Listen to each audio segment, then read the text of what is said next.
always, Ted, kick us off. Who do you have as your winner of the week? I hope we haven't hit this, but got on it yesterday a little bit and just think it's awesome. Orlando Brown Jr.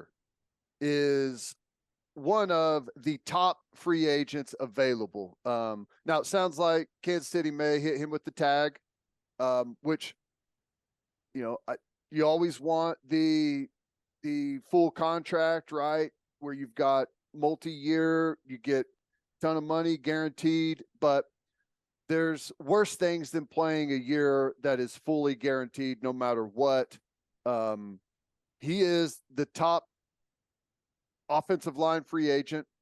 He's the top free agent available other than a couple of quarterbacks that are out there, and that's just a positional thing.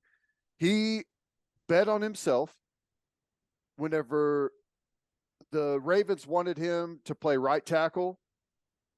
He wanted to play left. He said, trade me, bet on himself, went to Kansas City, played out of his mind just like we expected, and is now set to make a ton of money at left tackle and sign. It's a good time to be signing a long-term contract if he's able to negotiate that and avoid the tag. But even the tag, I got to imagine, is going to be somewhere probably north of $20 million for a fully guaranteed for 1 year, right? Yeah, I would assume that he's going to be just fine. Here, I got it right here. Offensive line looking like 18.2. That'll work.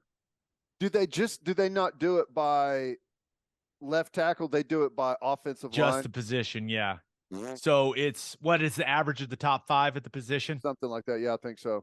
Yeah. Yeah. So you would imagine that Brett Veach and the Chiefs want to get a deal done. I don't know why they wouldn't. Young tackle like him. I mean, Yeah. Now, not the most athletic guy in the world, right? But made a bunch of Pro Bowls. I think that from the conversation that I've had with OB about it, really liked it in Kansas City. You certainly want to make Patrick Mahomes happy. mm-hmm. I mean, that's definitely something you're looking to do. So I would assume they can get a deal done. I would assume that Orlando wants a big guaranteed number, right? And the thing about him is he's been extremely durable, Mm-hmm.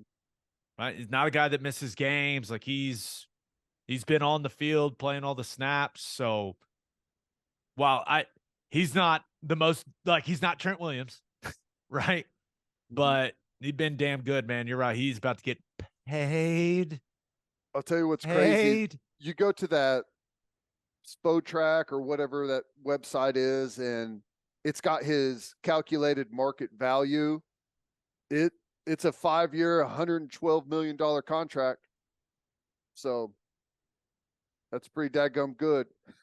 Average yearly of 22.4. I would assume that Orlando is, I would assume his representation is pushing for him to be the highest paid tackle in the NFL, right? That's their job. Mm-hmm. Hey, man, I perform, get me paid. But yeah, I would expect him coming in somewhere between 21, around the 21 mark per year. Mm-hmm. But then again, hey, the cap keeps going up. So Keeps going maybe up. maybe he resets the market. That's possible. Not to say that you're necessarily better than this guy, but we live in a different world than when that guy signed his contract. It is what it is, man. I would assume that's what Orlando's representation is saying. Or maybe he's negotiating his own contract. Who knows? You never know these days. Yep. But I got a feeling they're going to tag him and then work something out. Right? Yeah. You want to give him that comfort. You want to give Mahomes that comfort as well. But good for Orlando. Once something happens, we'll get him back on the podcast. I'll bug him. I'll say, hey, you got to come on and talk about it. Yep. Good for him. It's a good place to be in. Correct. All right. Who do you have as your loser of the week? Oh man. This is not one that I like doing. The the investigation around the crash there after the national championship celebration with Georgia has yielded some interesting results. Arrest warrants issued for Jalen Carter, who I guess was interviewed after the accident at some time and misled police as to what exactly went on. Apparently, he was in another car, and the car that had the four people, they were racing, or at least, you know, both were driving and following one another at an extreme high rate of speed, weaving in and out of traffic, passing other vehicles, driving on the wrong side of the road. And toxicology has come back and revealed that not good situation there with that. And I guess the vehicle that had the two deaths driving 104 miles an hour whenever they wrecked. So it's tough. Young man has the NFL draft coming up, and obviously, like, that's not the main thing that we're talking about here. We're focused on the lives lost and what a tragedy it is. But the fact remains is that this is going to impact his future, and I don't know exactly what that impact is going to be. I'm not a lawyer, but when you talk about reckless driving and arrest warrants being issued, I know that's not good. I know it's not good for a guy that a lot of people thought could go number one overall if the Bears just wanted to use that pick instead of trading it. Mm-hmm. This all hit about less than an hour before he was supposed to speak at the NFL Combine. It's because defensive line, their on-field drills are first, right? Thursday. So the day before you do on-field drills, you do media. You sit up on the podium, you answer questions. People were going to have a lot of questions. Yeah. And as far as we're recording this right after kind of all this stuff broke, and as I can't imagine he's going to speak publicly about it, but it's a damn shame, man. Now he's not the first guy to make a bad decision, do something dumb behind the wheel of a car, right? What makes And a to difference? clarify, I didn't. He's arrest warrants have been issued for racing and reckless driving. Right. He's not being charged with any type of. Yeah. He wasn't in control of that vehicle. He was in control of the vehicle that he was in. Correct. And it's not a great look, but I think it does affect his draft status, but how much? And that may sound bad, but we've seen throughout the years guys that have done really, really dumb things get drafted high. Mm-hmm. And this is tragic because people lost their lives as a result of this situation. But time and time again, and it sounds bad, but time and time again, we've seen guys that have done stupid things, some guys that have done horrible things, get chance after chance after chance in the National Football League because it comes down to what you can produce on the field. Yeah. And Jalen Carter is, without a doubt, one of the most talented players in this draft. So will it take him out of the top 5? I don't know. If it makes him slide a little bit, it's going to cost him a ton of money, right? Because if you get picked 3rd versus getting picked 8th, that's millions and millions and millions of dollars. The guy already has to live with the fact that 2 people died with whatever they were doing, racing, messing around, whatever it was. You got to live with that for the rest of his life. One of the guys was his teammate. So he's got to carry that with him, and there may end up being some some severe financial consequences as a result of this when it comes to his draft position. And then I don't even know what the legal piece is. Yeah. I assume he doesn't have to serve any time or anything like that. It'll be a plea with, I don't know, community service and a fine or something. I don't know. I'm just guessing. It could be a lengthy suspended license. Yeah. Uh, you know, and it's the NFL has had some issues with this type of incident in the recent past. So, I mean, like with that on some people's minds, also, like maybe it's a bigger hit to his draft position than we may think. I don't know. All I know is he's going to have to rehab his image a bit. A big deal was made about something Todd McShay had in his evaluation of Jalen Carter. There were some character issues, and there were a lot of people saying character issues. What are you talking about? What are you talking about? Clearly, McShay knew something was coming. Yeah. And now everyone's going, oh, okay, but on what was supposed to be one of the more exciting 2-day stretches of his life, it's got to feel like the world's caving in for Jalen Carter right now. Yep. It's tough. But I don't know. We'll see how it unfolds for him and see how that process plays out. Just was interesting to see that kind of hit the news today. Wasn't on my radar at all. I mean, I'm sure some people down in Georgia knew, and there was obviously some other people had some idea what was coming, but that was something that I didn't expect at all. Yep. No, it's a tough situation, man. We'll see how it ends up playing out, but yeah, not good. Not good. It's that entire situation now is just, it's even worse. It's even worse. All right. Let's get to my winner and loser. But first, John Vance Auto Group has been serving Oklahomans for 40 years. They're family owned and operated, and they've got 9 full service dealerships in Woodward, Miami, and Guthrie. No matter what vehicle needs are, John Vance Auto Group has you covered. They carry domestic brands such as Ford, Lincoln, Chevy, Buick, GMC, Chrysler, Dodge, Ram, Jeep, and Wagoneer. John Vance Auto Group's goal is to give unequaled service and to exceed customers' expectations in every way, which is why they have their lifetime loyalty program. And here's how it works. Buy a new or used car from them. All you have to do is get the manufacturer recommended maintenance done at the Vance dealership. And if something goes wrong with any of the components of your engine, transmission, drive, axle, or transfer unit, they will cover the repair costs. It's a great deal. You can browse their entire inventory or find the John Vance dealership near you at vanceautogroup.com. And First Fidelity Bank is a full-service financial institution based in Oklahoma with tailored solutions for all your personal and business needs. Checking accounts, saving accounts, home loans, and much more. They do it all.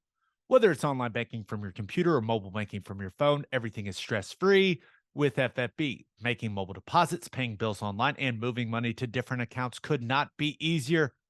People, make your life easier and go bank with First Fidelity Bank. Visit ffb.com for more information. All right, for my winner of the week, thought about going with Kansas basketball. Beat Texas Tech. Guarantees them a share of the Big 12 title. Can win it outright if they beat Texas this weekend. Bill Self has won 17 Big 12 titles in the last 19 seasons at Kansas. It's insane, man. It's so they're so good all the time. It's so annoying. But in what a lot of people consider almost year in, year out to be the best conference in basketball.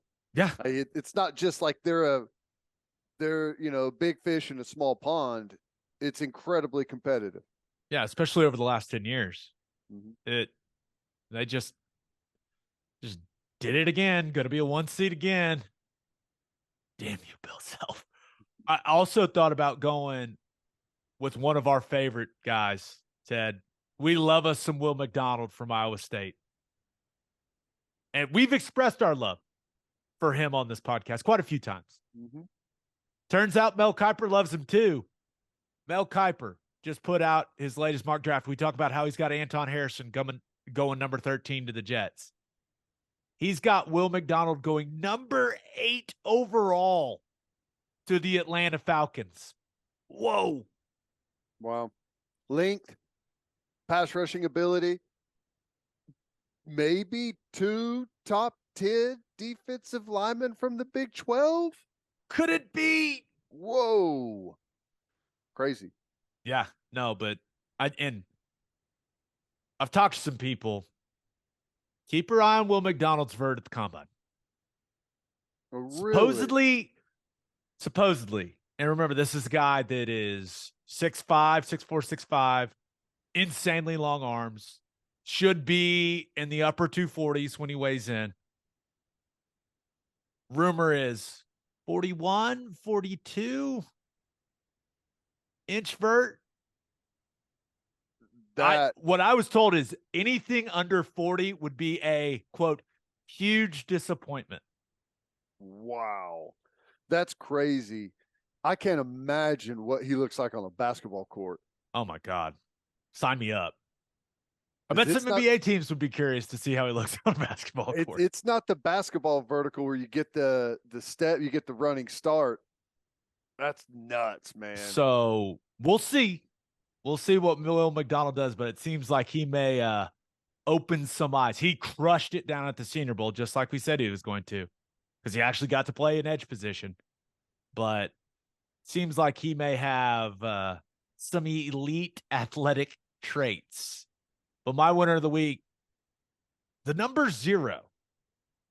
Did you see this? The Philadelphia Eagles submitted an official request to the NFL Competition Committee. They would like players to be allowed to wear number 0 in the NFL. And remember, what was it, back in 2021? NFL made that change to allow some skilled players to wear single digits. They want 0 included, and I don't think the single digit change has bothered anyone. I think we're going to see some number 0s out on NFL fields. We've seen it in college, and it looks great. Eric Gray looked badass in 0, man. It was awesome. So it feels like, how about the comeback for 0? Just a tremendous comeback. I think it's big time. I think that the NFL's, all of their rules on numbers are extremely outdated. I don't think you need them anymore at all. I think anyone should be able to wear whatever number they want at any time. Even the eligibility, like we know who's going to be eligible by where they line up. I mean, I guess if I don't know. I say the more the merrier. Let guys wear whatever they want, pretty much. Yeah. Best 0 ever in sports, Russell Westbrook, Damian Lillard. I wouldn't even know where to go. I don't know very many 0s. So yeah, I guess. How about this? So I guess I was doing a little research on this.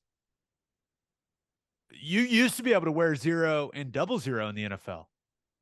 Hall of Fame center, Jim Otto, legendary Raider. 00 for 14 years. Dude, a center wearing 00, that is badass. Hey, all of the practice dummies are finally getting their moment in the sun. 00 finally able to be rocked and represented on the actual playing field. Yeah, that's great. All right, let's get to my loser. Thought about going with the Oklahoma City Thunder. Went to the game that they lost to the Kings on Tuesday night. Lost 4 in a row.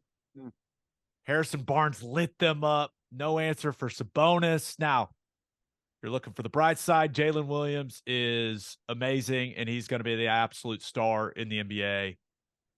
Giddey and Dort weren't as good as they needed to be in that game with SGA being out, but just need SGA to come back. They still got a legit chance at the play-in. I want them to make the play-in, Ted. LeBron's out with the foot, which doesn't seem good for the Lakers. Weeks, right? 2 weeks before at least.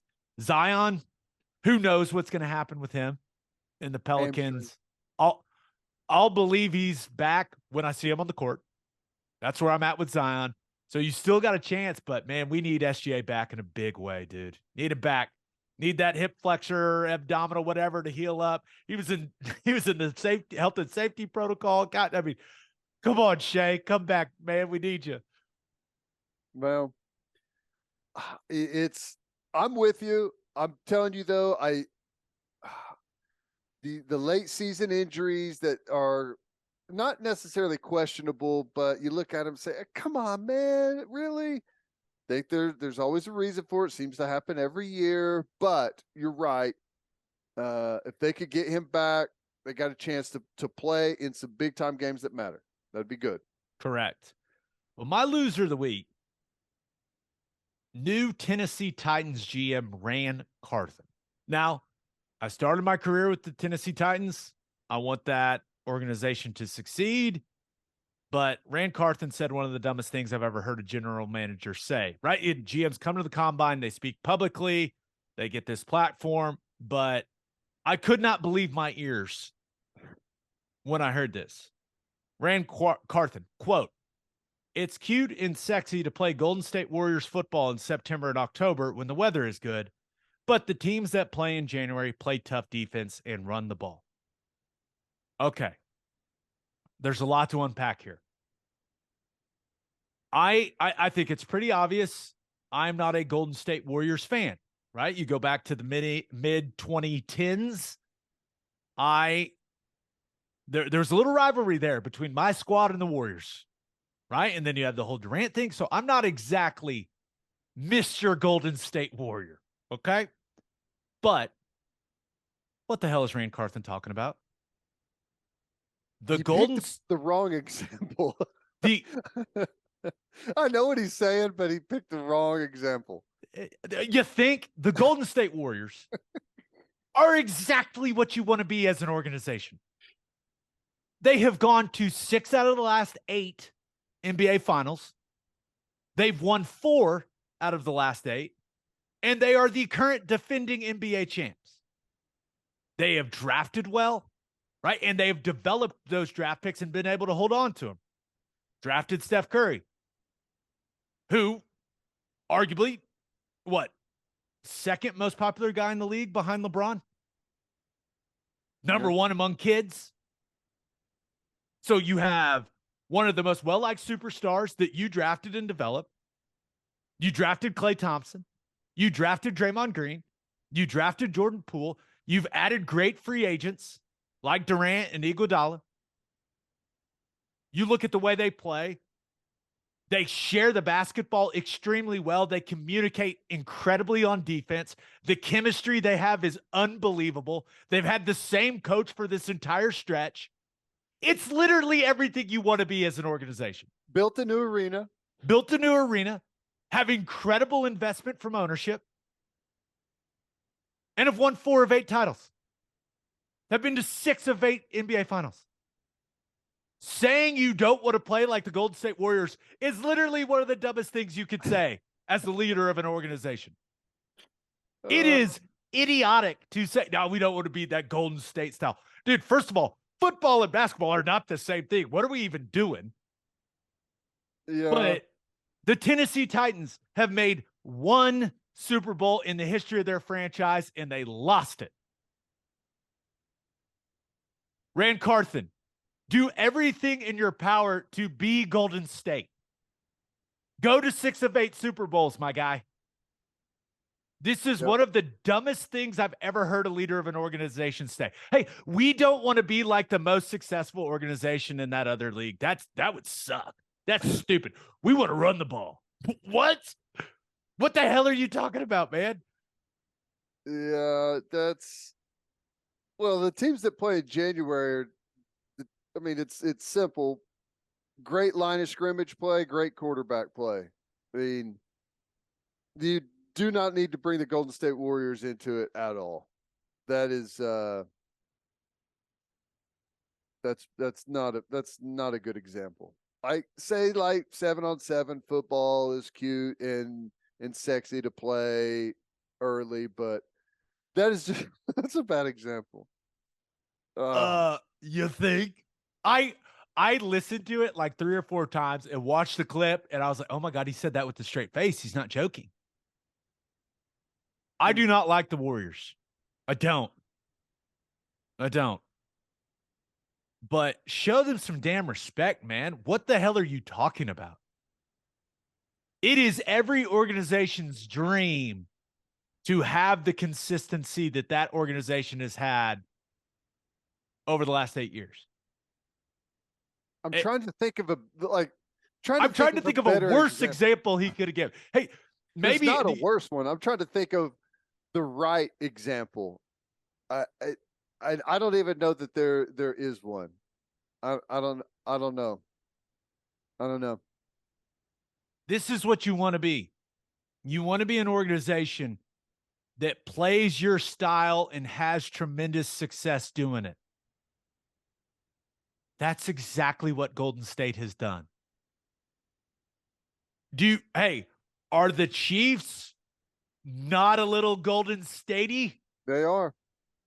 They definitely are. That's why I was thinking it's